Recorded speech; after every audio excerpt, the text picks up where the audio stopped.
I'd like to state the case for hydrogen really in two stages. First, to look at the end game, what's actually technically within our power to achieve, deliver a sustainable transport system, and then to look at the viability of whether we can get there from where we are now. Moving to a sustainable or income-based world needs a step change in mindset, as we have to shift from managing supply to meet demand to managing demand to meet supply. Renewable energy goes on forever, but the rate at which we can draw it down is limited. In such a world, energy efficiency is king.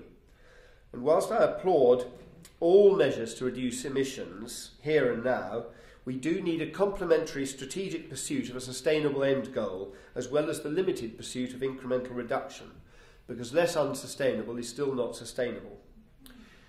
We're a very lazy species, and historically we tend to go for the silver bullet that can do everything. Combustion engines are highly versatile, but they do everything inefficiently.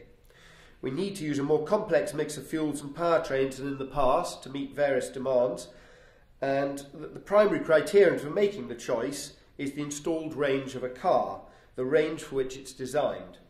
All cars become less efficient as this rises, but it's particularly acute with batteries, and this will never change unless we discover a new element between lithium and hydrogen, which seems unlikely. However, for longer range vehicles, there's no technology on the horizon that can be remotely as efficient as a hydrogen fuel cell car. Our technology demonstrates the size of a smart, it accelerates to 50 miles an hour faster and has a range of 240 miles, yet it has a well-to-wheel footprint of 31 grams of CO2 per kilometre, based on Konkawi's figures for hydrogen from natural gas, and an energy consumption equivalent to 300 mpg in the urban section of the NEDC cycle. Now, my company, Riversimple, is not a hydrogen or a fuel cell company. We're a sustainable car company. But the whole system design of fuel cell cars and the strategies for bringing them to market are the field in which we believe we can add value. Our car is a very early stage demonstration of a new technology, and we're confident we can build a 5-seater family car that can cruise at 75 miles an hour, emitting less than 50 grams of CO2 well-to-wheel using existing technology. But transport policy also cannot be considered independently of energy policy. It's quite disingenuous for any of us to talk about cars as zero emissions when we use renewable energy, whether we're talking about battery electric or hydrogen. The priority for our limited renewable energy supply has got to be the displacement of coal rather than petrol, which is why I quote figures using hydrogen from natural gas. Hydrogen can be generated from any energy source, and if we develop hydrogen infrastructure and vehicle technology using brown hydrogen in the near term, we can move seamlessly from brown to green hydrogen without any further investment in infrastructure or vehicles, and at any rate we like. This buys us enormous flexibility, allowing all regions around the world to harness whatever their local mix of renewables is, and yet share the technology.